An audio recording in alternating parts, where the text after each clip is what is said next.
Така, здравейте всички! Благодаря ви, че сте тук. Може би ще имаме някакви закъснения, като по някое време ще ни смутят, но искам на живото предаване, въпреки че предупредихме.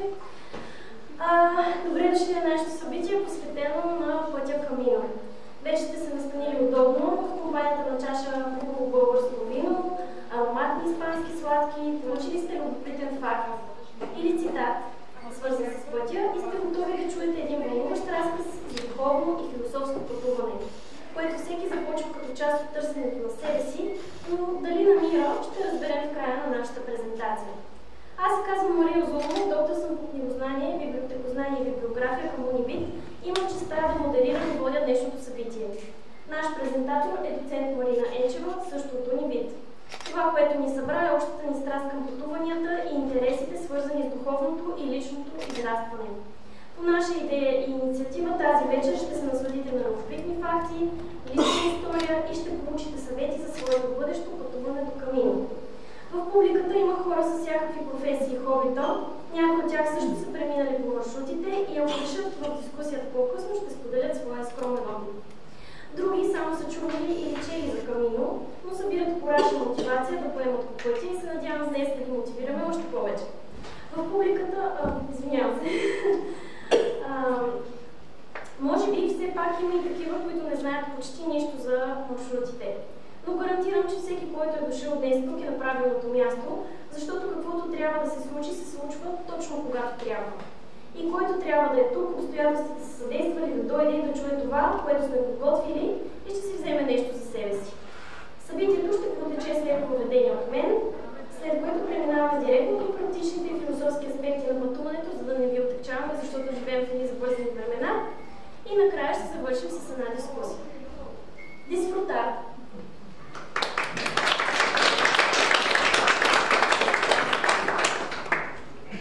Благодаря, Мария.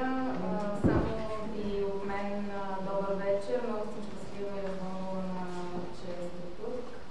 И се надявам да прекараме приятно и полезно времето заедно. И бих искала, разбира се, да благодаря много и на Мария, която е в основата на това днес да всички тук да сме заедно и да споделим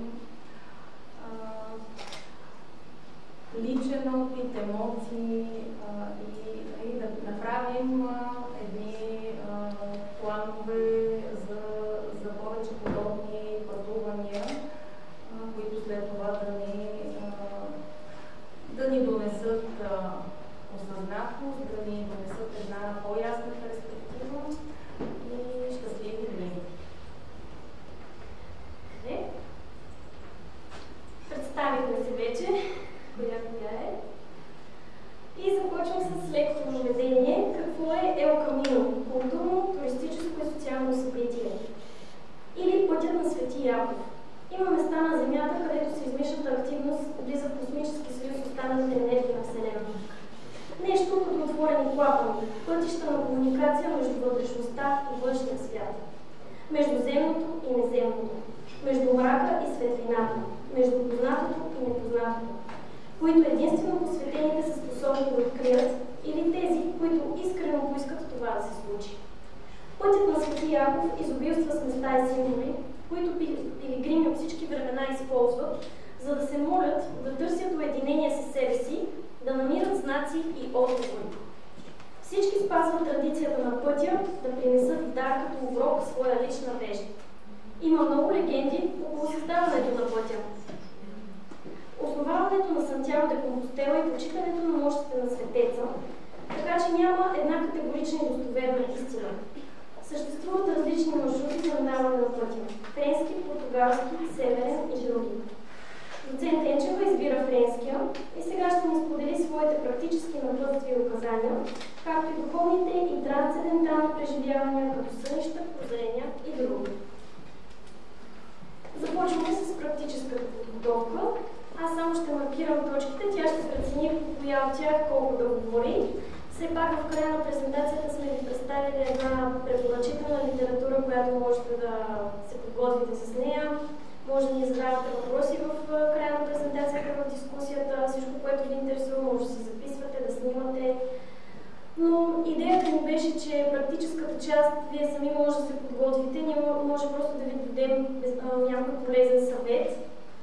че каквото искате може да прочетете. Въпросът е ние да ви насочим или да ви дадем някакви съвети.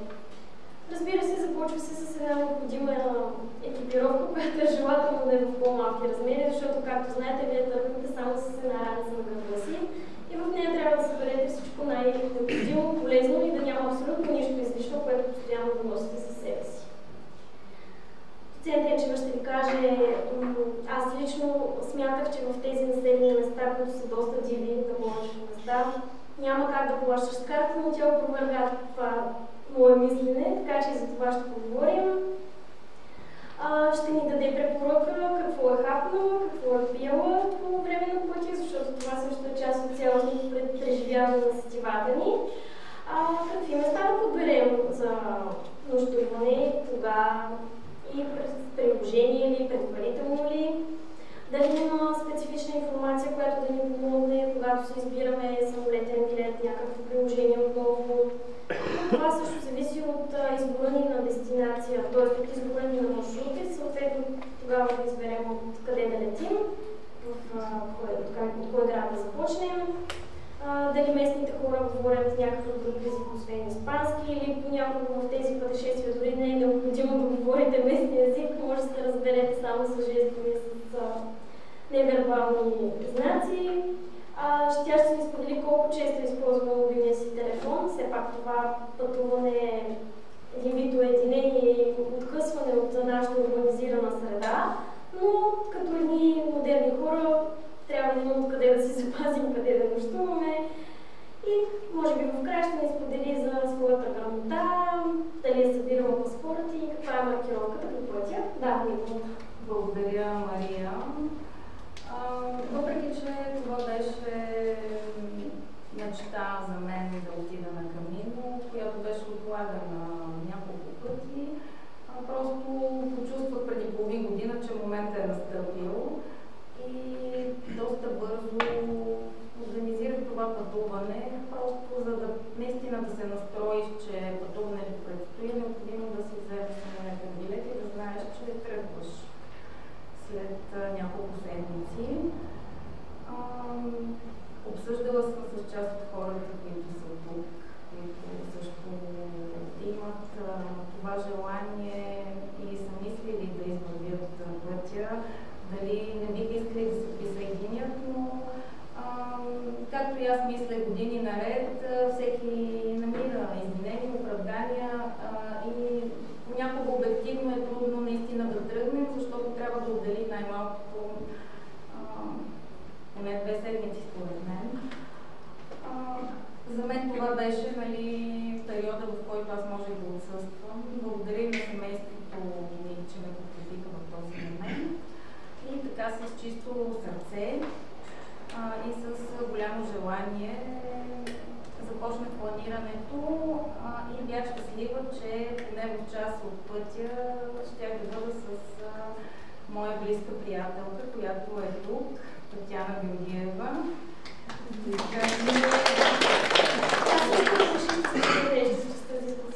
Започнахме просто да планираме нещата, като също така имах и късмета моя племенница да е изминала цялото Камино, френският път, няколко години преди нас. И получих от нея много полезна информация. Също така тя ми предостави доста от нещата, които щяха да ми бъдат нужни за това пътуване.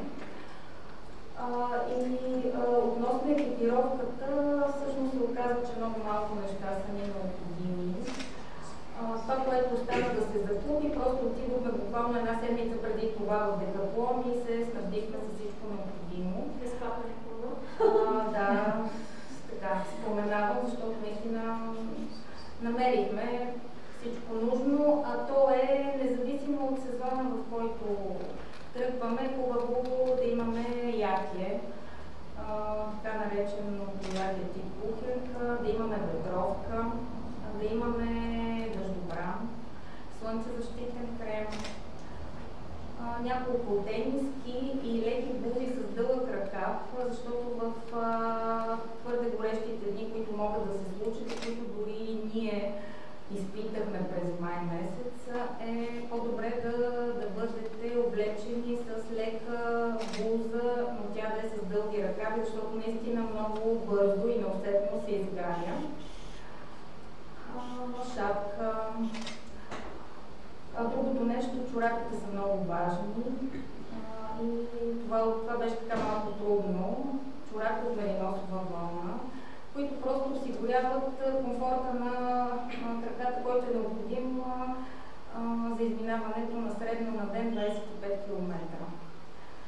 Относно обувките, аз бях с ниски туристически обувки.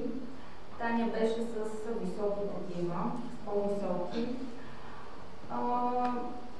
Лекарства не ми се наложило да ползвам, освен такива за мускулна треска. Това, което обаче ми се наложи да ползваме, поне аз, още от първия ден, за съжаление, лейкопласт, и то в големи количества. Така че много е важно да не допускаме още първия ден да се получи мазол, защото след това, ако имаме така план всеки ден да вървим, нашия план беше такъв, тъй като ние реално имахме закупени самолети за връщане. Тоест, така бяха изчислени нещата, че на 15-я ден аз хвана самолета за София, Таня хвана самолета една седмица след началото на пътуването. Относно местата за нощувка, все пак, нали, да подчертая, че ние не бяхме в най-натовареният период, в който има най-много поклонници, движещи се по пътя. Това е месец юли. Втората половина на юли месец, това са най-натоварените периоди за изминаването на Камино. Ние тръгнахме на 18 май. Аз се върнах на 2 юли. И всъщност единствено първия ден, когато целият багаж беше с нас, тогава ни се наложи всички тези неща, които споменах като необходима екипировка, да свалим и да облечем по няколко пъти, защото буквално имаше дъжд, имаше силно слънце, имаше вятър, така че всички тези якета, кухенка, ветровка, слънцезащитен крем, шапка, се наложи да ги ползваме и малко бяхме така стъписани, че така започва нашето Камино. Но след това всичко се нормализира и ние се радвахме, може би, на най-хубавото възможно време, особено първата седмица, Таня. Нямахме нито екстремен студ, нито екстремна жега. Имахме натръгване единствено запазен хотел за града, от който тръгнахме. В нашия случай преценихме, че по средата на нашото е град Леон, столицата на Кастилия и Леон, първата област, през която преминахме, и всъщност имахме една резервация за хотел в Леон. И нищо повече. Пристигнахме в Леон, след което всъщност решихме да прегледаме, да направим план за пътуването през следващите дни. И всъщност се оказа, че дори през май не е толкова лесно да намерим къде да нощуваме. И затова решихме, че ще се опитваме да правим резервации поне за следващите не една-две нощувки, за да бъдем спокойни. Така че направихме резервация за първата и втората нощувка, което си беше цяло приключение. Защото никакви езици не владеят, за съжаление, местните. Тоест, изключения са хората, които използват английски език. Съответно се оказа, че те са свикнали да комуникират във връзка с резервациите чрез WhatsApp. Така че мобилният телефон влиза в действие, ползваш автоматичен преводач, изпращаш съобщение, въпреки че първата седмица беше добре, Таня, защото тя се опита да включи още няколко езика. Не, че се получи много успешно, но все пак френски, така на моменти, да кажем, имаше възможност телефонна комуникация. Но в момента, в който останах сама, просто буквално само чрез WhatsApp, защото опита за телефонен разговор просто не се осъществяваше. Така че хубаво е, понякога се налага, ако преходът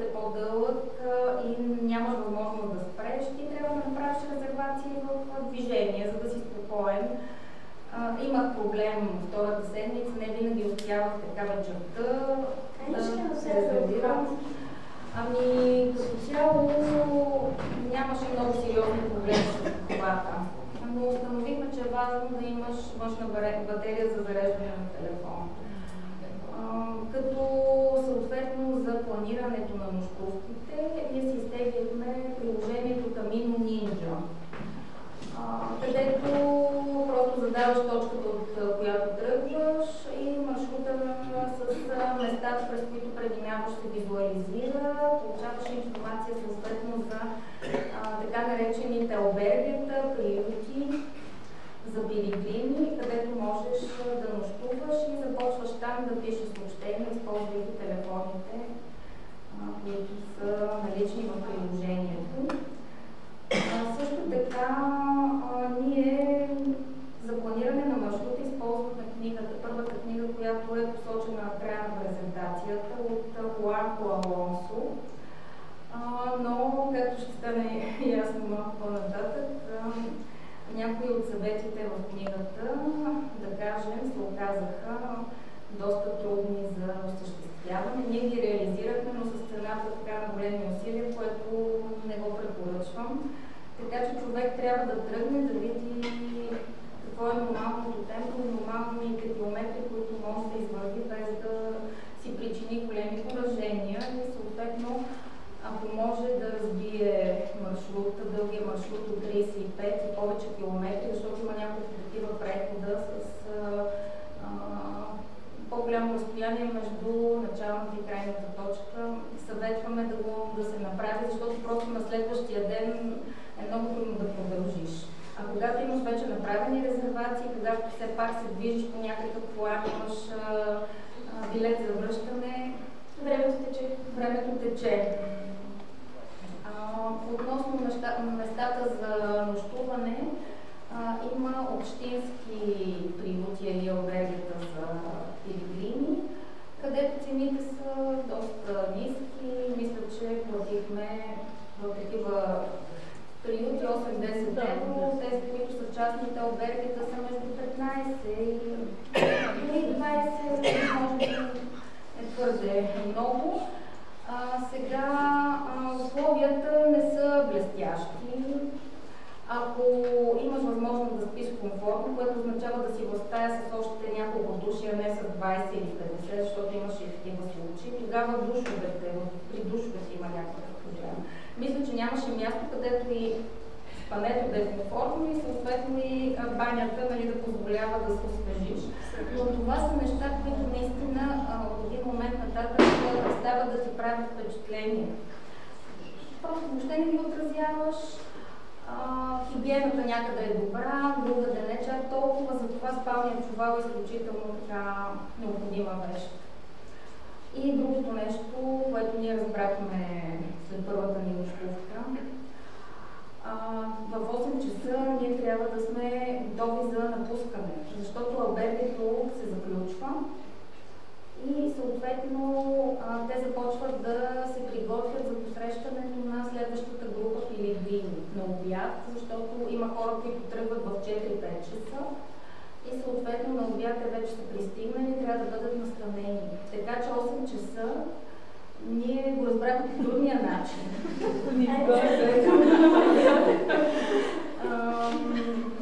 Сега относно раницата, моята раница беше 30 литра, Таня си купи 35. Видяхме, че ако искаме да следваме плана и да вървим наистина толкова километри, колкото бяхме планирали, е хубаво да се разтоварим малко част от багажа и всъщност ние започнахме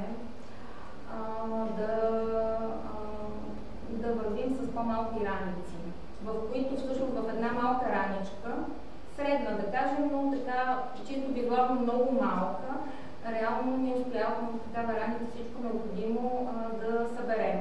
Сега в хода на деня, ако ти си облечен с якета, стане топло, можеш да вържиш якия, това, което не можеш да прибереш в малката раница, не е проблем наистина въвейки ти, просто следваш пътя, следваш маркировката, забравяш за тези неудобства. И мисля, че ако бяхме с големите раници през цялото време, щеше наистина да ни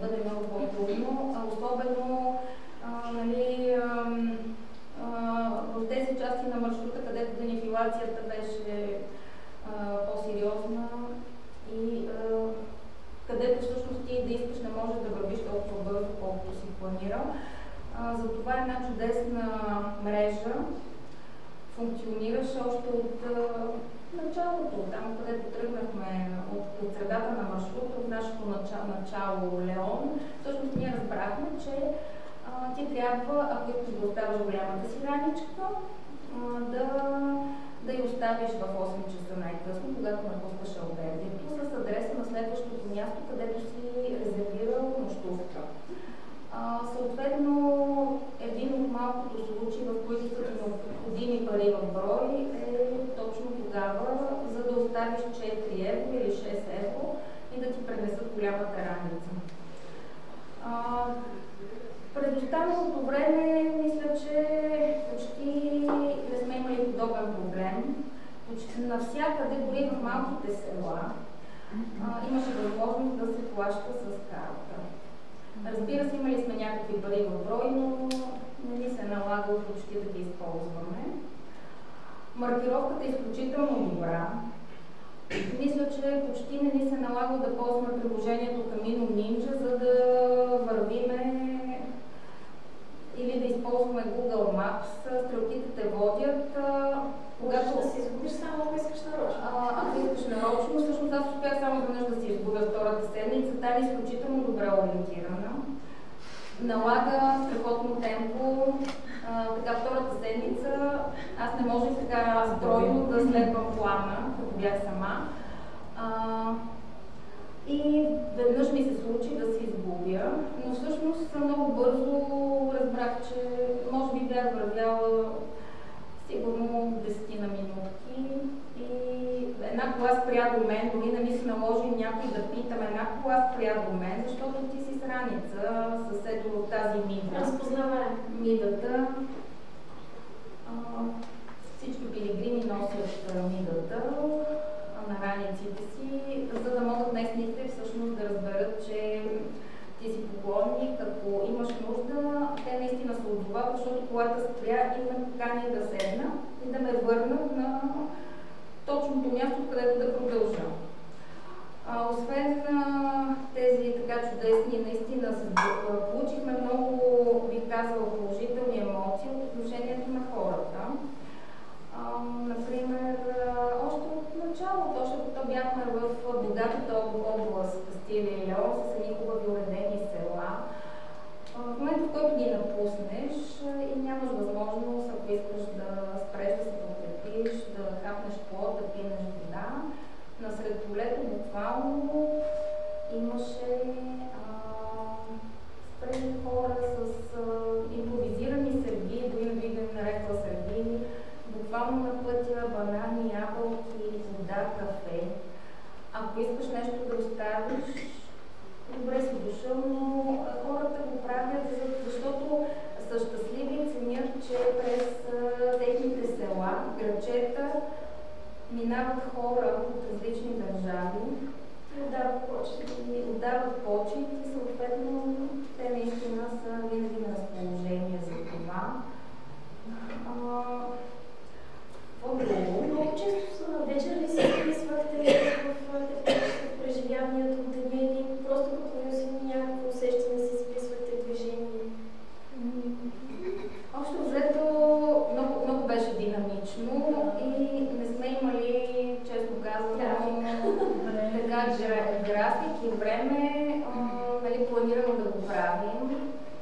прелез, както казваше Таня, казвах си, за 5 евро получаваш тази прелез, защото то наистина е прелез, кафе с мляко. Аз пия еспресо много силно, никога не съм си мислила, че ще започна да пия кафе с мляко, обаче просто то беше толкова невероятно вкусно, изглеждащо прекрасно, че още от първия ден започнахме така задължително кафе с мляко, портокалов сок. Какво представлява традиционната испанска закуска? Тостери с зехтини и домати. Това, което ние наричаме салса. Или пък, съответно, тези препечени филити може да ги намажеш с нещо сладко или прекрасни круасани с всякакви пълнежи или дори абсолютно натюр. Хубаво испанско вино направи ни впечатление, да. Може би по края на маршрута. Направи ни впечатление. Минахме и през такива райони, в които това беше една традиция. Сега имат невероятни сладкиши. Да, ние сме го донесли по сладки, може да пробваме. Невероятни. Тук една дама каза, че на края на дискусията мога да я поканя да кажа няколко думи и кулинарната страна на маршрута. Така че мисля, че това са основните неща. Ами тогава да преминем към духовните напътствия, които са не по-малко важни и които са строго лично индивидуални за всеки един пилигрим. Тук пак ще маркирам само някои от точките, които ми направиха впечатление като структура за едно такова пътуване. И доцент Денчева ще прецени до каква степен може да сподели лични истории, свързани с тези точки. А именно, всяко едно такова пътуване има по протежението си всякакви символи, знаци, съвпадения, сънища.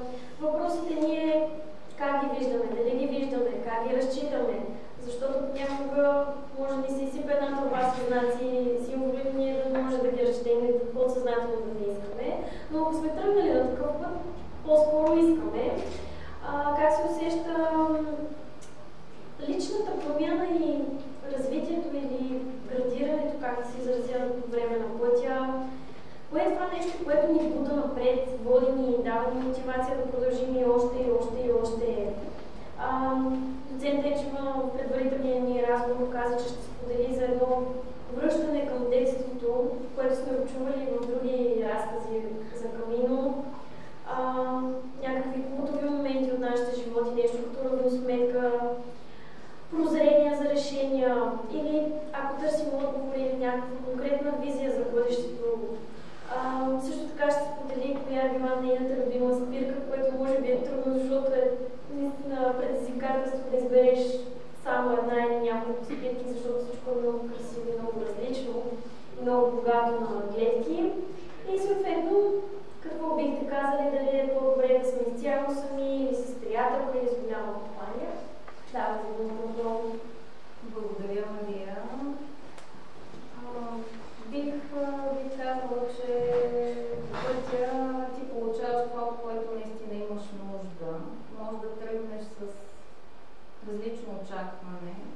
Например, така се получи, че твърде интензивно комуникирах по работа. Следните години, освен, разбира се, чудесните ми срещи с студенти, като преподавател, аз бях в една непрекъсната серия от онлайн срещи по проекти. И толкова така бях уморена от това, че аз мислех, че просто аз нямам нужда от комуникация, имам нужда от тишина, от спокойствие, от това да бъда сама с мислите си. Между другото, ако си с точния човек, нищо не ти пречи да бъдеш сам с мислите си, защото имало моменти, когато вървяхме с Таня, всеки си е потънал в неговите мисли. Върви, следваш пътя.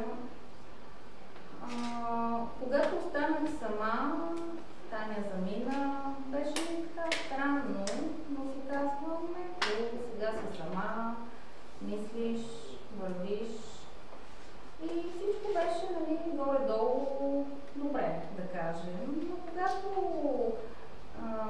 така наближих Сантяго, имам предвид, когато останаха около 100 километра до последната точка на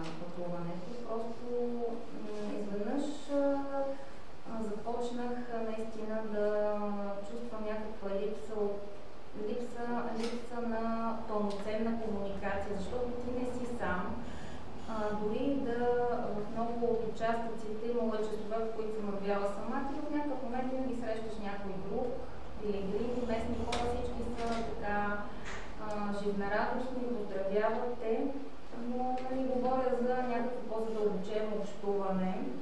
И всъщност хубавите така моменти, свързани с комуникацията с хора. И тези моменти всъщност накрая те ме убедиха и ми разкриха, че всъщност моята истинска същност е такава, че аз се чувствам най-добре, когато общувам пълноценно, когато край мен са точните хора. И първата такава среща беше с едно семейство, майка, дъщеря на 11 години и тя е на приятелка. Първо, нали, беше за мен първата среща с дете по маршрута. Сега, вероятно, това се дължи, освен че маршрутът е труден за деца, дори френски, който се води най-лесният, все пак е труден за деца, защото средното 25 км трябва да вървиш, ако искаш нали, в някакви обозрими седмици да го приключиш. Но първо бях впечатлена, защото виждам едно малко момиченце и няколко пъти ги срещам, те ми махат и най-много ме канят. И аз нали вървя, обаче не спирам, трябва да продължа да вървя. И в един момент просто казвам, тези хора да срещам за трети път, трябва да спра да се поговорят. И всъщност се оказа, че това е румънско семейство, които майката и бащата са емигрирали в Испания, там са се родили децата, които почти не са били в Румъния. И майката каза, може нали, да питаме какво работи, аз казах, че предавател съм. Тя каза, сигурно ще ме разкритикуваш, Марина, обаче аз усещам, че сега трябва да бъда с дъщеря ми точно тук. Тя учи. Като стигнам вечерта до мястото, където сме избрали за нощувка, тя в контакт с учителите. Те ме разбраха и аз сега съм с нея няколко седмици тук, но това е подготовка за лятото, когато ние планираме да покажем на децата си тяхната родина. Румъния и съм планирала, казвам, много срещи с роднини, защото казвам, ние толкова сме улисани в това да уредим живота си в чуждата държава, че всъщност ние забравихме къде са нашите корени. И почувствах такава дълбока нужда да тръгна с моето малко дете. И след това пътуване естествено ще продължи в нашата родина. И нали, това така за мен беше наистина много така докосна ме развълнуваме. Разделихме се, поддържаме и сега връзка нали, в WhatsApp с майката. Продължих и буквално на следващата спирка от маршрута, може би едно от любимите ми места, защото има голяма река, там където има вода, река, море, това са моите места, въпреки че планината изключително много я обичам. Но в Порто Марин, в това градче, срещнах другата, за мен така изключително специална жена, пенсионирана медицинска сестра от САЩ, Лорейн, която ни разказа, че тя е точно тук в провинция Луго, следва пътя, но понеже казвам, нали ме виждаш, аз съм възрастна, казвам, не си възрастна в чудесна форма, си ще видите една от снимките. Казвам, не, аз съм уморена, аз искам да вървя, да мина целия маршрут, не мога съвсем пълноценно, но искам до тази област да прекарам колкото се може повече време, защото всъщност моите баби и дядо, те са от Луго, от едно село. И аз вас ходих в това село, търсих роднини. Те са емигрирали в Пуерто Рико, след това са се преместили в САЩ. И казват, просто аз трябва да знам откъде са тръгнали моите баба и дядо, за да изградат живота за своите деца. След това нали, те да направят и нашия живот по-хубав нали, в САЩ. Но всъщност чувствам една липса, една празнота. И брат ми все още работи, казва, по-млад е, каза, тръгва и Лорейн, аз не мога да дойда с теб. Но тръгва и тя ми разказва въобще какво е направила в това село на своите баби и дядо. Нали, имала е по-големи очаквания, че ще срещне повече хора, но казва, намерих един човек, но дори този човек, разговора с него, той ми донесе много. Всъщност. И това беше втората среща. Третата среща беше с Ирене от Латвия, защото наближавах Сантяго. Това беше последната спирка преди Сантяго и си казвам, добре сега. Аз вървя сама, разбира се, в Сантяго аз ще срещна много други хора, но сама ли ще стигна? И всички спират в Опедросо, се казва селото, само че Опедросо търся 3-4 дни, Таня ме предупреди, каза, защото тя мина там през Сантяго, там се избрала в България, каза, има много хора, по-рано резервирай, каквото и да направих, Опедросо, не ми се усмихна късмета и трябваше да нощувам в Санта Ирене. Така се казваше селото Санта Ирене, намерих едно частно албергие и всъщност до мене на втория етаж, луксозната част от албергие, защото горе имаше 5 легла, долу имаше 20. До мене беше Ирене от Латвия, в Санта Ирене. И ние заедно с нея тръгнахме към Сантяго и просто толкова много си допаднахме с тази жена. Тя също големи изпитания имала в живота си, загубила едно от децата си, емигрирала от Латвия в Норвегия, тя се е борила така с много трудности, но просто каза природата, тя беше вярваща, също дълбоко вярваща, каза аз съм католик, аз съм вярваща, връзката с Бог ми дава много, природата ми дава много. В Норвегия просто аз се заобиколих с хора, които се зареждат, това да бъдат сред природата и това ми помага и така много е трудно, разбира се, да преодолея тази загуба, но казва, аз се чувствам длъжна да помогна на други семейства в подобна ситуация, при които децата им, за съжаление, са решили сами да сложат край на живота си и съответно това беше нейната кауза. Тя всяка година в Рига прави събития, които целят да повишат информираността на хората относно психичното здраве. И информираността относно това, че дори човек да изглежда в прекрасна кондиция, да е активен, заобиколен с приятели, той може да има някакъв проблем и близките хора, приятелите трябва да разпознават знаците. Така че това беше нейната мисия да помага. Това бяха 3 от прекрасните срещи. Ти си много уморен, когато пристигаш в албергията, разбира се.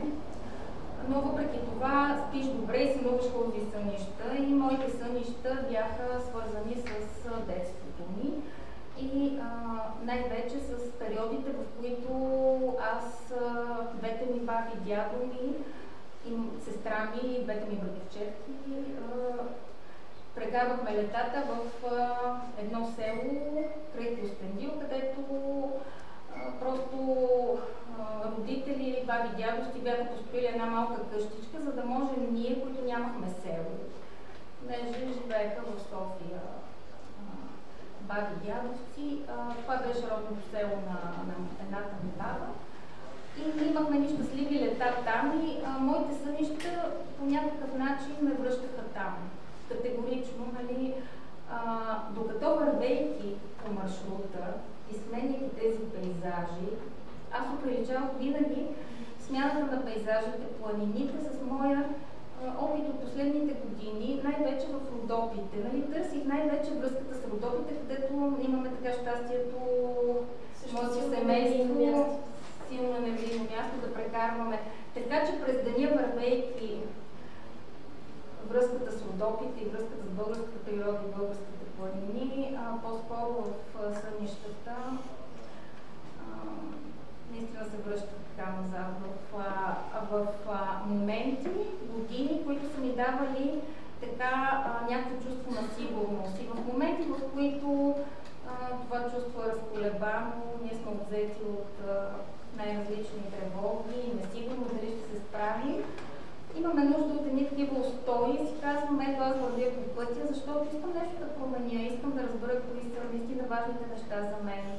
Ако ще вземам важни решения, да си дам достатъчно добра сметка за това, но ето просто някакси и разговорите с хората, които срещнах, те също ме доведоха до там да си дам сметка колко е важно всъщност ти да знаеш своите корени, откъде си тръгнал, да се връщаш към тези моменти, които ти дават една сила и устойчивост. Иначе места имаше прекрасни по пътя. Може би когато минаме така... Самите спирки вече може да се спре. Да, самите спирки. Излучи победител. Самите спирки можем да коментираме, да кажем още няколко така неща за специални моменти, които са се случили по време на пътя. Може ли да ни дадете пример за някакъв такъв символ или знак, който сте получила? Или символично? Всъщност няколко пъти, когато бях с Таня, ние разговаряме за определени неща, не е задължително да бъдат някакви непременно духовни, някакви неща от нашия живот. И всъщност 3 пъти, малко след това имахме случки, които всъщност да кореспондират с разговора, който беше малко странно. Сега конкретни примери да не влизаме в детайли. Но имахме няколко такива случаи. Даже говорих с Таня преди няколко дни. Те казват, бях забравила някой от тях. Ускорено манифестиране. Даже си казахме, че трябва да внимаваме за какво си говорим, защото примерно нещо се визуализира. То всъщност едното беше точно тази случка Гошко с кучетата, която ми се случи. И всъщност малко след това, след като разказах на Таня, една малко така неприятна среща с няколко кучета имахме в продължите. И малко след това, както си вървиме спокойно и виждаме кучета зад ограда и ние си говорим и си вървиме и в един момент тези кучета се оказват пред нас. И така бяха доста, просто странно беше и може би това само да кажа. Пристигнахме в Осеврейл, това беше така един момент, в който бяхме много изпощени, там хората едва ходеха след така тежък преход. Имахме, за съжаление, може би първия ни сблъсък с не много добронамерено и коректно отношение от страна на съдържател на Белгия, която се опита буквално да ни излъже. И ние с Таня бяхме много така разстроени от този факт. И излизаме и тя ми казва, добре, ние сме дошли тук да се смирим, да се съсредоточим върху важните неща, не да се вторачваме в дребнавости, но казва как това нещо да го подминеш. И бяхме напрегнати и така се оказва, че се озовахме най-накрая, след като една седмица преминавахме през места с стари църкви, където се провеждат пилигримски меси, най-накрая всъщност влязахме там.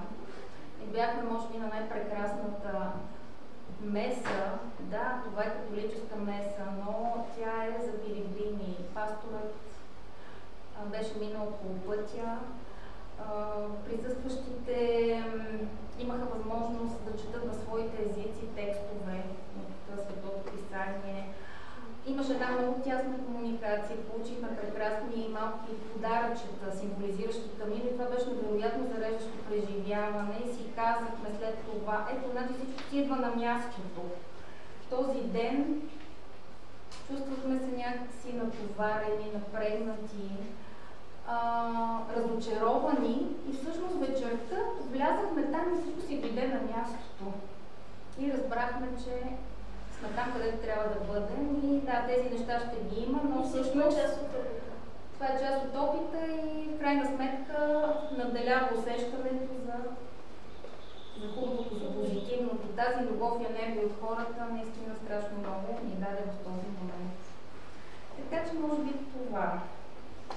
Защото така напредваме с времето, набързо да мина през самите места, които посетихме. Това е катедралата в Леон, която е прекрасна катедрала от 13 век. Леон това е столицата на Кастилия и Леон, голям град с много така запазени старини. Там има един също много интересен манастир, Сан Изидоро, където е погребано кралското семейство, построен през 10 век, романски стил. И тази катедрала, която също е изключително впечатляваща,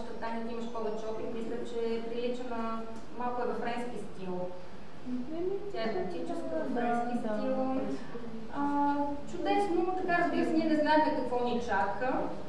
И всъщност за това не знаехме и тук сме много усмихнати до това, може би най-хубавата статуя на пилигрим по пътя, която срещнахме. Виждате, той е в молитвена поза, отзад има кръст, свалила своите обувки. Съответно тази статуя е на едно прекрасно място, много така заредено с енергия, защото срещу него е имало манастир през различните, разбира се, епохи, защото пилигрими вървят по пъти от много векове, манастир, лазарет. Значи във всички почти градчета, села, през които минахме, има някакви останки от лазарети, от такива болници, които са се грижили за пилигримите. В момента там има един много луксозен хотел, който обаче се е постарал да съхрани старините и там има един много интересен музей. Ние нямахме възможност, разбира се, всичко да разгледаме, просто се докоснахме, минахме, но много хубави впечатления мисля, че има много реално. Добър старт беше, да.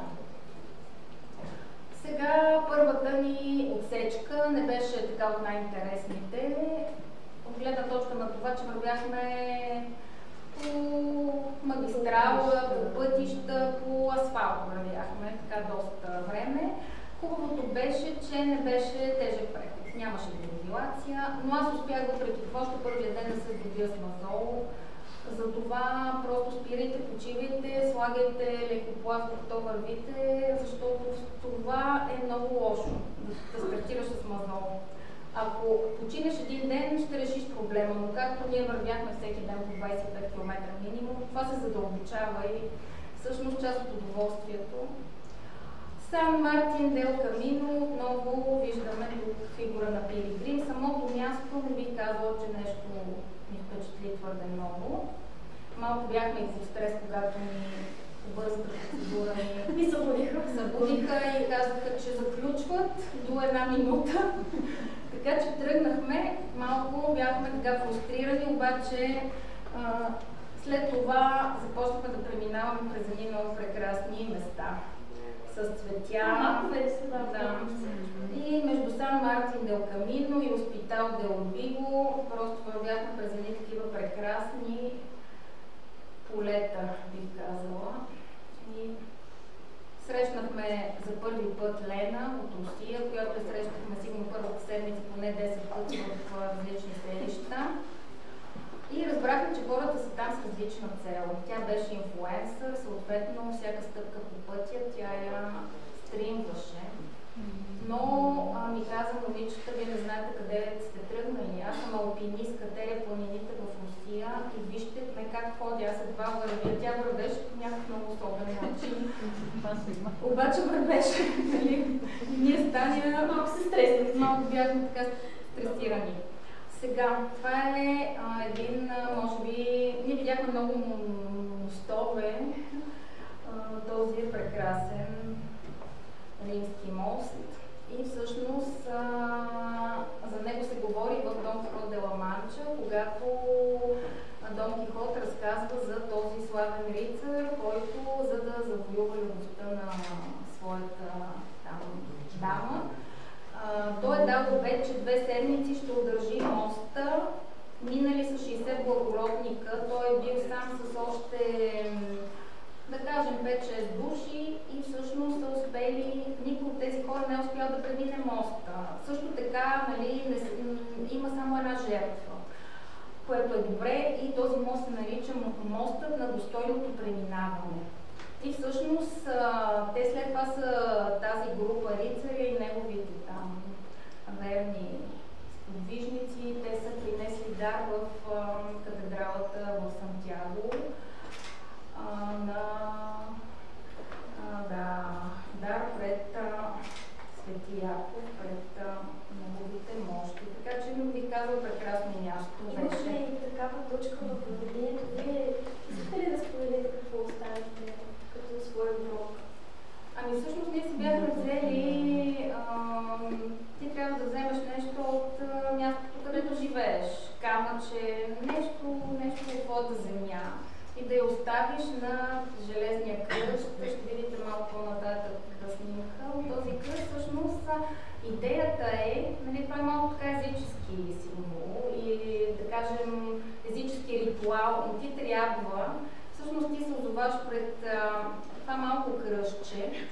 което около него е пълно с камъни.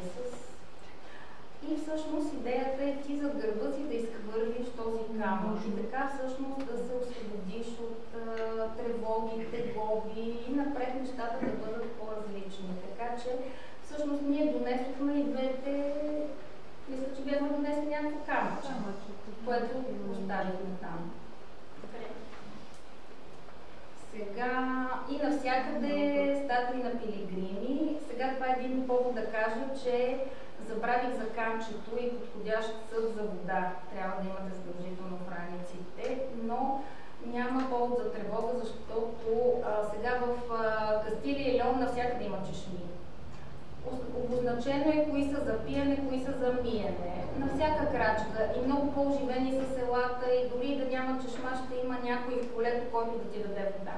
В Галисия там е по-дивичко, нали, но пак имаше чешми, много от тях са подобни с нали, статуи на пилигрими. Така че Сан Хусто де ла Вега ние просто минахме оттам. Минахме оттам първия ден, но това е една красива на път за Асторга и една красива чешма и сме се снимали. Буквално това беше преди Асторга. Имаше едно изкачване, един кръст, от който кръст пак, от който имаше така много хубава гледка към Асторга, към катедралата, която също е много впечатляваща, строена 3 века, сега ще видите. И така, тук ние ядохме една прекрасна паеля, някакси така се получи този преход, че не бяхме толкова. В смисъл не, че не бяхме, но добре премина. В ранен час пристигнахме, настанихме се, успяхме да излезем на площада, т.е. ние гледахме катедралата, там където бяхме седнали да вечеряме. Това е наистина впечатляващата катедрала на Асторга. А това е впечатляващия общински приют на Асторга, където двама души, много симпатични, възрастни хора. Ние стане решихме, че са братя.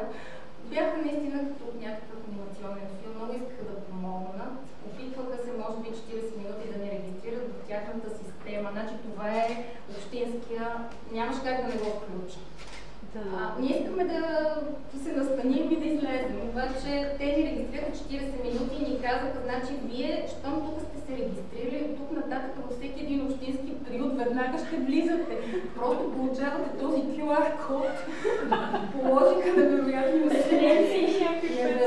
усилия и да ни гледаха, защото ние се опитахме да съдействаме нещо, явно не оцелихме, не знам как беше случил лош интернет. И ни гледаха стания защото те бяха много възрастни, към над 70 бяха, да кажем, а ние нали сравнително по-млади и ни гледаха все едно, как така не знаем какво да направим, за да се случи регистрацията, но бяха така много симпатични хора. И сега това също е едно типично село в Кастилия и Леон. Това са едни много спретнати, хубави села, селища с средновековен изглед. Има мостчета, има такива малки църквички. Тук виждате малката църквичка с, мисля, че другата дума за камбанария, как беше звънарна. Те са едни мънички, такива, ето виждате.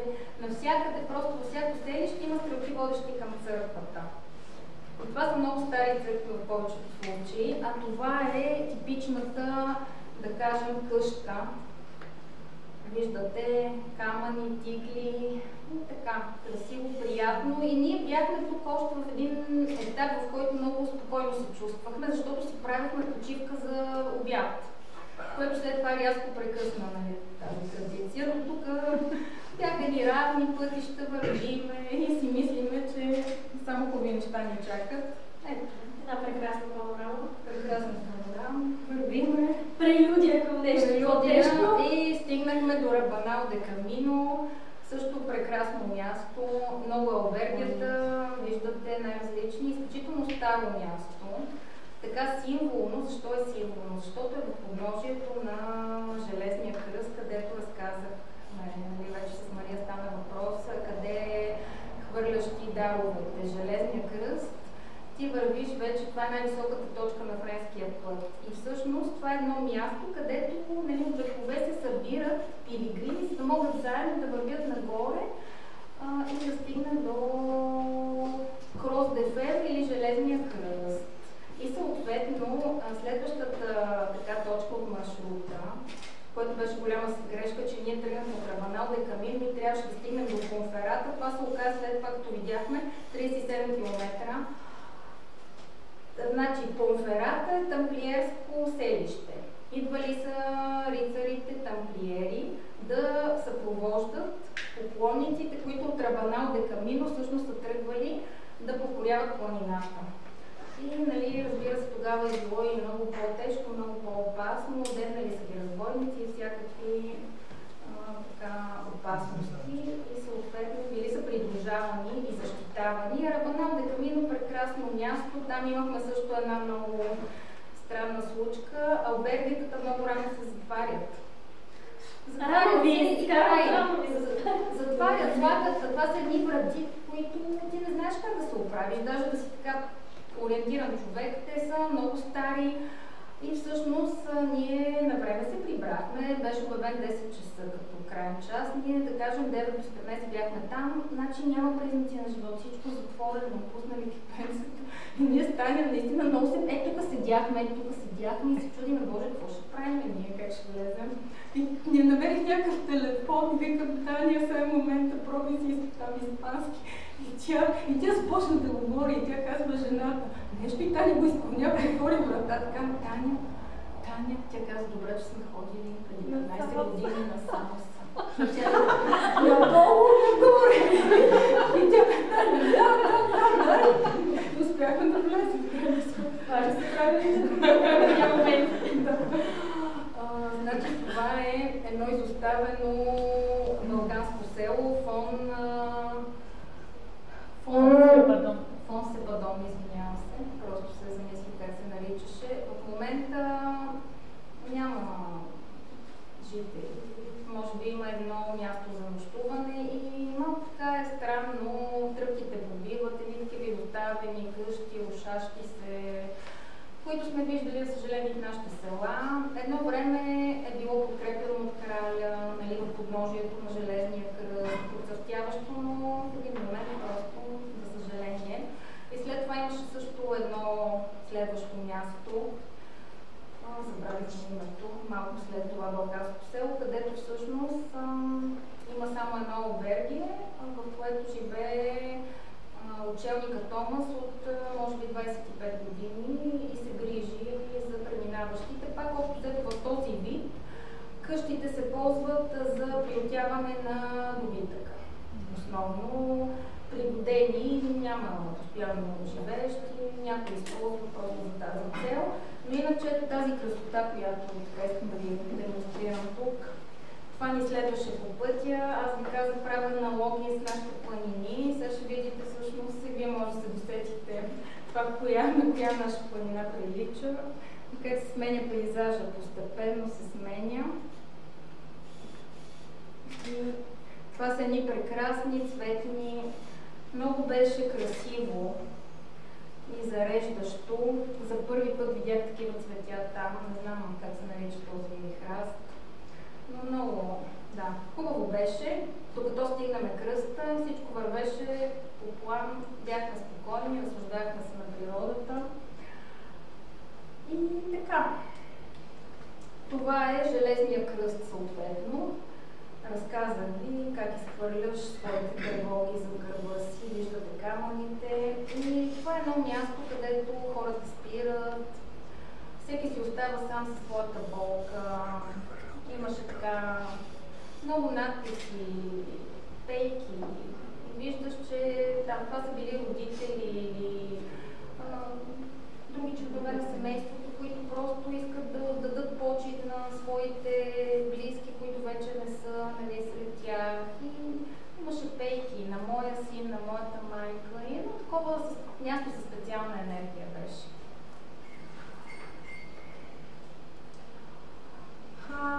И сега изпускам тежката част.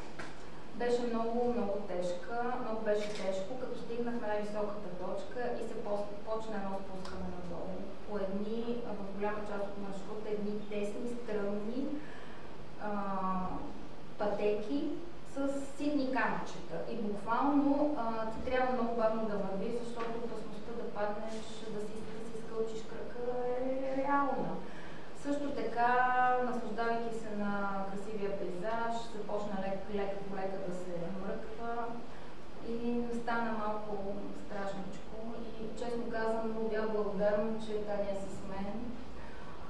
Не знам, ако бях сама, аз не съм страхлива. Нали?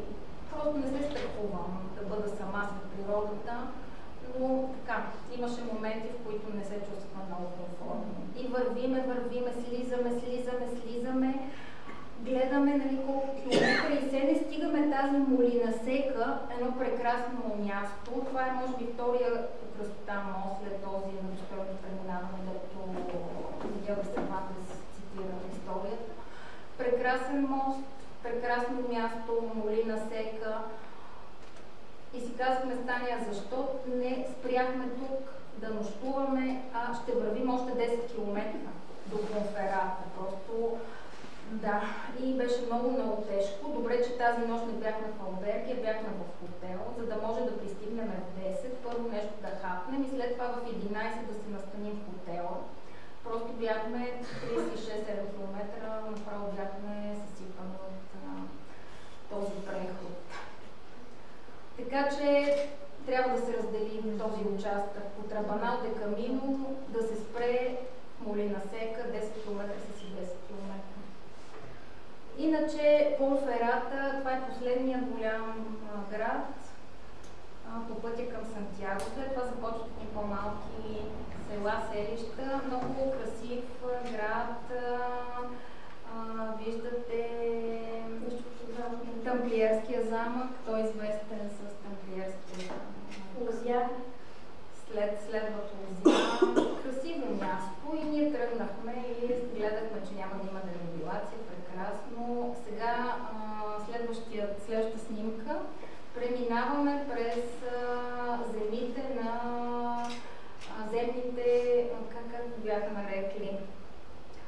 Добре, значи местата на земните удоволствия. Това е богатия винен район. Това е областта, всъщност Биерса, така се нарича областта, и нашия път така беше украсен от тези прекрасни лузия. Обаче, за съжаление, аз много бях пострадала предишния ден и много бавно бях този ден. Съответно пак изостанахме и, как се каже, това място с Хубавото бяло вино, известното. Не, то не беше пак Биерса. Не, то беше пак в Биерса, преди следващата ни спирка. Но не можахме да спрем да пием бяло вино на това място, иначе имаше така винарни. Напредвахме бавно. И това е Вила Франка де Биерсо, нали, може би най-големия град. Това е катедралата. Мария, забравих да кажа, че повечето катедрали са Санта Мария. Реших, че няма, нали, да ги споменавам. Мисля, че и тази също е Санта Мария.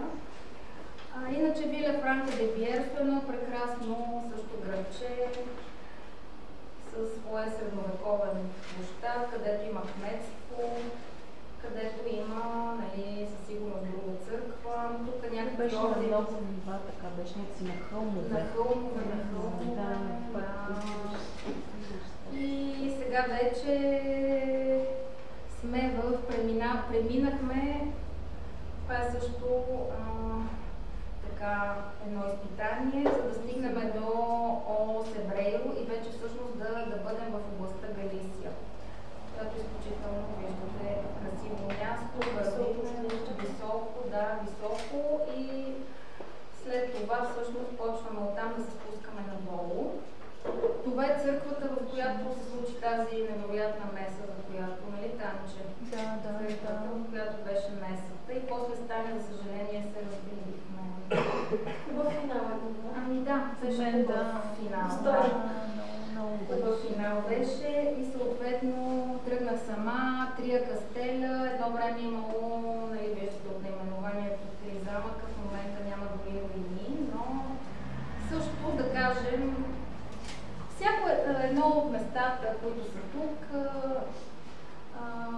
има нещо много специално, свързано с историята на поклонниците през вековете. Има някакви знаци, църкви, нали, направени съответни действия, с които да се значимостта на този път. Така, ето виждате църкви и всъщност след това аз продължих по пътя към Сария.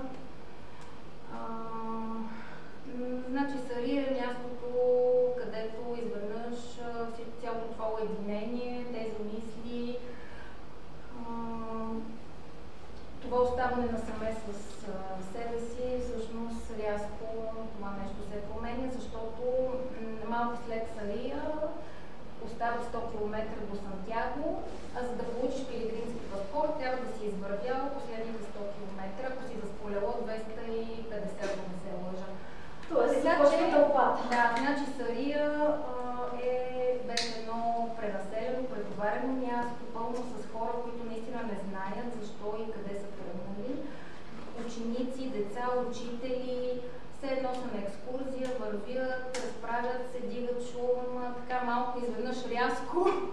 Нещата бяха вече различни, но така или иначе наближаваме Сантяго. Преди това е Порто Марин, прекрасно място с тази пълноводна река и този мост, който първо е бил римски, след това града е бил залят от язовир, мост е бил разрушен.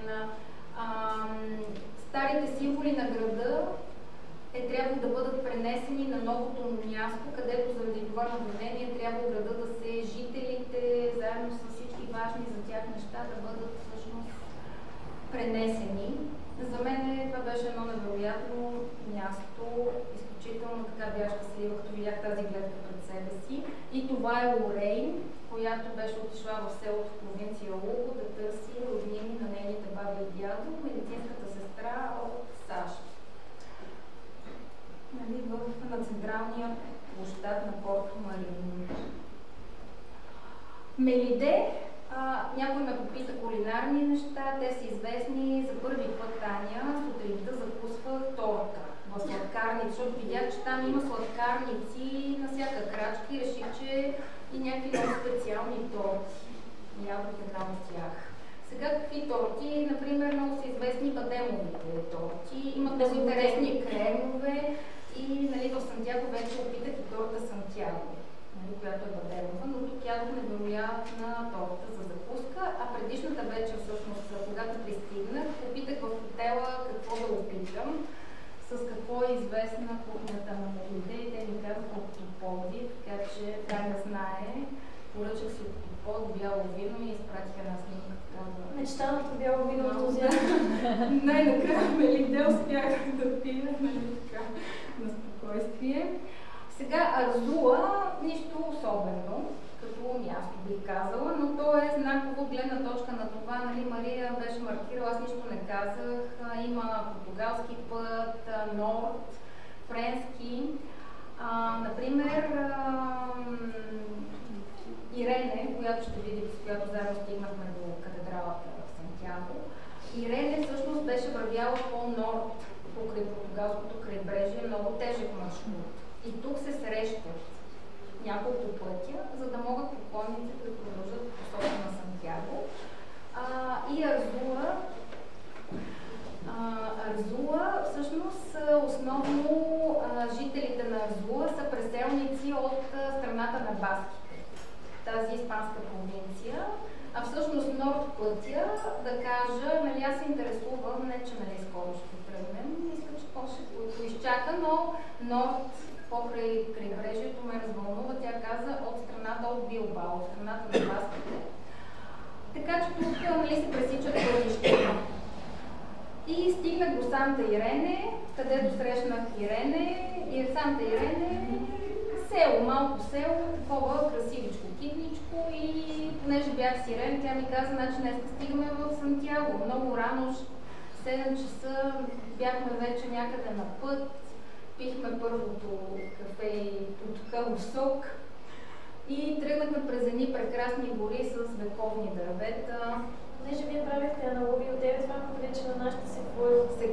Да, точно така, да. И така отделихме си необходимото време да се заредим от тези прекрасни дървета. И стигнахме заедно Сантяго. Да, това е всъщност входа на Сантяго.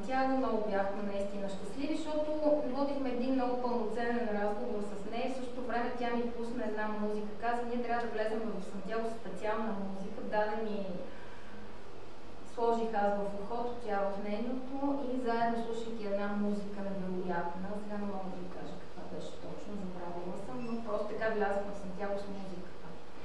И ето ни тук пред катедралата с Ирене. Друго е да влезеш в Сантяго с някой друг, да не си сам. Ти там срещаш много хора. Ние срещнахме следващата вечер Антони Аткинсън от Великобритания. Покани ни човека, защото Сантяго е много натоварено място, няма къде да седнеш. Той ни видя, че се лутаме и каза, елате, рисуваше символите на Сантяго и каза, аз минах целия френски път. Паднаха ми част от ногтите, нали, беше тежко, щастлив съм, доволен съм. Сега се върнах просто да повървя 2-3 дни и да прекарам 3-4 дни в Сантяго, защото това място е толкова заредено с енергия, че имах нужда да бъда тук и седеше и рисуваш. И така. Пък също така каза, пък и бирата в Сантяго е толкова хубава и толкова ефтина, така че заповядайте. Така че това е. А сега относно щеките нищо не казахме. Ирене беше вървяла през цялото време с щеки. Вика, ето ти щеки, виж колко е удобно. Да, така се оказа. Ние не знам, Таня, защо в този момент го пренебрегнахме. Така че това съм аз, която най-накрая пристигна. Бях така изтощена, много бях щастлива, наистина, вероятно усещане. Много така бях достойна, съжалявам, ако малко съм преживила. Напротив, точно в времето се вместихте и сега имаме възможност да приканим всеки тук, който вече е бил по Камино, да сподели своя опит, само ако има желание, разбира се. Може би вие да започнете като човек, който сте бил в компания на нашия презентатор. Ако имате желание, разбира се. Ами, аз... Искате ли микрофон? Чуват ли всички? Да. Добре, ако пишете все пак. Ами, тя Марина толкова интересно разказа всичко, че аз просто не се сещам какво да добавя. Само единствено във връзка с нашия общ път, нали, който приключи в един момент. Това исках да кажа. Ние тръгнахме, нали, някакси така се организирахме и вече като тръгнахме, някой ти беше казал, което аз прочетох в една книга, че много трябва да внимаваш с кого тръгваш на този път, защото се случва много хора, които си мислят, че са много близки в живота, след като вървят по него, да им се разделят пътищата. И това, нали, малко е стресиращо, обаче тогава си казах, ние с Марина се познаваме от, няма да казвам колко години, но от училище. Познаваме се от 8 клас. Да, от 8 клас. И тогава си казах, нали, сега вече не се виждаме толкова често, но пак си поддържам. Тогава си казах, Боже, ама това беше човека, с който аз всъщност съм много щастлива, че отидохме с теб, защото някакси на този човек можеш да разчиташ. Знаеш, че той е там за теб и ти си за него, въпреки че аз, нали, абдикирах в един момент. Но някакси това искам да споделя. И още повече си затвърдихте връзката. Ами да. Не, развалихте, затвърдихте. Ами не. Така, и беше за мен също беше много важно. За краката много трябва да се внимава.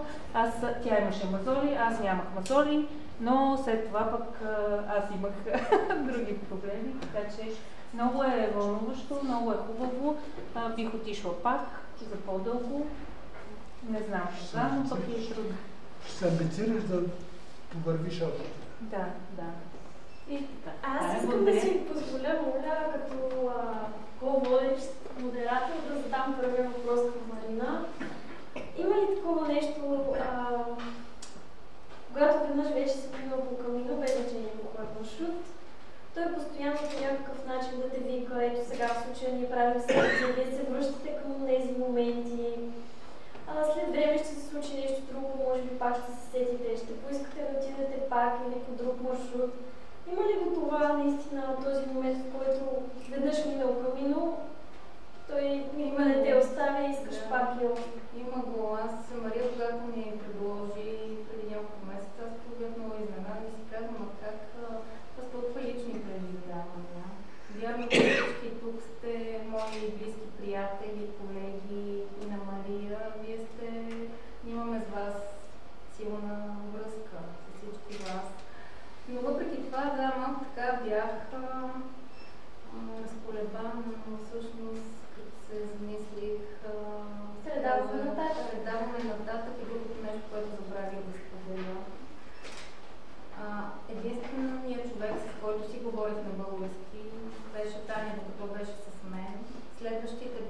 които срещнах.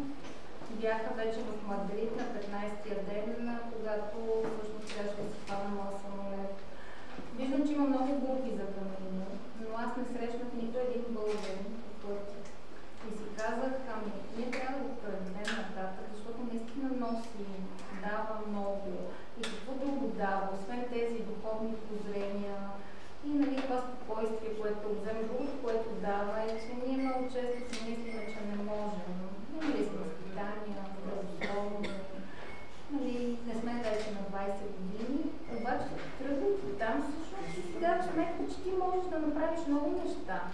Почваш да вярваш повече в себе си, че хубавите неща предстоят, ти имаш сила, имаш воля, да продължаваш по най-добрия начин и определено те завладява. Аз много пъти се връщам, особено последната седмица, когато все пак трябваше да си отворя бележника. За мен беше едно щастливо преживяване, че се върнах отново към тези две щастливи седмици преди половин година. Добре, може би да намерим дамата, която е искала да каже нещо за кулинарната част. Тя не знам дали не тръгна, Елка. Добре, тогава тръгна ли? Някой друг, който е бил или който иска да зададе въпрос? Хайде! Нека те. Добре. Георги? Яне? Здравейте. Аз съм Георги Янев за книга. Преди всичко искам да благодаря на вас, че ме върнахте към моето обучение. Преди повече от 10 години. Преди повече от 10 години. Да, нещата тогава бяха малко по-различно, но общите съветите, които дадахте, се допълват. Ти също си минал френския път? Френския път успях да го мина целия. Не бях разписан толкова от времето, немски съм даден. С малко премежния, поради проблеми с мазоли. Компанията. Да, се наложи една част да ядем с транспорт. Но на Ще Камино... някаква интересна случка или синхроничност да споделиш? Ами мога да кажа какво е за мен Камино. Да, супер. И ще говоря в сегашно време, защото продължава да се е случило преди повече от 10 години. Камино продължава да живее в мен. Камино за мен е едно приключение. Приключение, нямам предвид стил Индиана Джонс, приключение за душата и за тялото. Много осъзнаване, много пречистване. Целият път го извървях с тогавашния ми моя интимна партньорка. Живеехме заедно и точно на Камино осъзнахме и двамата, че нашия живот няма да продължи, но пък се роди много голямо приятелство, което е много ценно. И мисля, че точно Камино иначе през цялото време се наслаждавахме на хамон, кеза, сангрия и пан. Добре, някакъв съвет искаш ли да дадеш към хората, които те първа се готвят за това пътуване? От моя гледна точка бих посъветвал хората да не го, понеже аз тръгна с такава на това, се осъзнах, че не е много правилно, да не го приемат като състезание и като... Всеки има своето време. Да. Много важен съвет получихме още в самото начало в Франция, бяхме в Сен-Жан-де-Пиер-де-Порт и си вземахме нашите паспорти. Този, който ни ги даде, каза: слушайте тялото си, пуснете вода. Супер! Много ти благодарим, Каро. Тук имаме пътешественици, те искат от някои от вас да споделят опит, може да не е за Камино, може да е като цяло за Испания или нещо. Не? Добре. Някой друг? Тук имаше. Аз съм готова за въпрос. Друга наша страхотна докторантка. Микрофон? Да. На мен беше доста интересно да чуя за вашето преживяване и това, което по принцип мен ме интересуваше, дали е имало някакви моменти на страх. Казахте, че е имало такива моменти. Така че по-скоро бих променила въпроса, какви са били емоциите ви, когато минавате този път. Имало ли е моменти, в които сте мислили да се откажете? дали е имало такива моменти, в които сте се чувствали по-ниско емоционално, с по-отрицателен заряд, как сте се борили в някакви такива по-трудни моменти, така да се каже? Интересно, че като цяло бяха рядко с тези моменти. Били са наистина кратки участъци от маршрута, когато вече си много уморен и така и не ти виждаш силуетите на селището и не стигаш и вече наистина имала съм така няколко пъти, когато чисто физически си много изтощен. Но бодрият дух и ветрото настроение бяха винаги с нас. Сега имахме тази неприятна случка. Какво друго? Имаше ли тази друго? И първата... Да кажем, в първото алберге имахме някои също неща. Не само, че ни изпълниха, те са си в правото и ние не знаем от правилата. Имахме също нещо в началото, което... но това не беше трудност от път, ние също не знаем какво ни предстои. Но по някакъв начин ти дава енергия. Не бих казала, че съм мислила да се връщам, да се отказвам. Някакси все по-заредена ставах с напредването на маршрута. Аз мисля, че лошия опит без значение дали в живота или частично в самия път е част от цялото приключение. Няма как да има само теглото. Радвам се, че при вас отрицателното е било по-скоро малко за цвят и сте го минали с лекота. Освен това, самото това, че вървиш тези километри, в един момент главата ти се изпразва, т.е. ти трябва да вървиш, за да стигнеш до някъде и нямаш време да бъдеш тъжен или нещо. Да, просто трябва да вървиш и така, че тия моменти не са толкова. Не знам, вече на мен по-ми е интересно, като е била сама, дали, защото все пак това си е много сериозно, нали, сам да вървиш през някакви непознати. Непознати. Да, всъщност, знаете ли, любимите обикновено стандартно много рано тръгват. Ако ти станеш 5-6 и тръгнеш, ти ще си с много хора. Обаче, ако искаш да тръгнеш малко по-късно, в един момент оставаш там, защото просто вие се разминавате. Тези хора вече са минали по пъти, които вървят днес. И ако тръгнеш в 7 или в 8, вече, да. Дълги части от маршрута, по които си напълно сам часове съм била сама. 3-4 часа не съм срещала нито един човек. Но някак си страх не мога да кажа, че съм изпитвала. По някакъв начин, някаква защита, стрелките. Забравихме да кажем страшно добра маркировка навсякъде. Дървета, стълбове, нали, по асфалта, от всякакви материали, миди, стрелки, буквално по къщите. Толкова добре обозначено, че гората навсякъде също. Страх не. Други въпроси има ли от публиката? Някой? Да? Искате ли микрофон? Не знам. Видим дали ще ме чувате. Чуваме ли? Мерси. Колеги сме с Марина.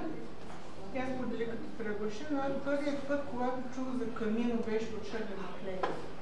Книгата. Да. След това не знам дали сте гледали един прекрасен филм "Пътят" с Мартин Шин, който така ме дълбочи. И аз съм минала 3 места, но с кола. Бях до Билбао, от Билбао слязох до Бургос. Там катедралата повече от часа разгледахме. Но когато си говорихме с Марина, точно питах за страха. Дали тя каза ми, не знам. И сега получавам отговор, че не е страх, че не е било страх. Защото аз казах, че аз няма да тръгна сама, тъй като има това вече ще да говорим с мен. Предполагам, че няма проблеми. Да, нали, се смеяхме много с нея. Радвам се, че го направи. И благодаря за това. И ние благодарим, че сте тук днес. Някой друг? Да, благодаря и Жени, това, което каза, дали може с домашни любимци. Всъщност започнах да срещам пилигрими с кучетата в момент. Даже изпратих снимки на Жени. Така че, да. Кучета деца. Кучета деца малко. Почти единствено малки, може би бяха на ръба на ученическата възраст и това може да помогне за единствените неща, с които се ръчваме за тези 2 седмици. Добре, ако няма повече въпроси, винаги може да се свържете с мен или с Марина и да ни питате, да получите малко повече информация. Благодарим ви, че тази вечер отделихте 2 часа от своето време, за да чуете за нейния опит, на разказ, да видите нашата гледна точка и моля да се почерпите с кого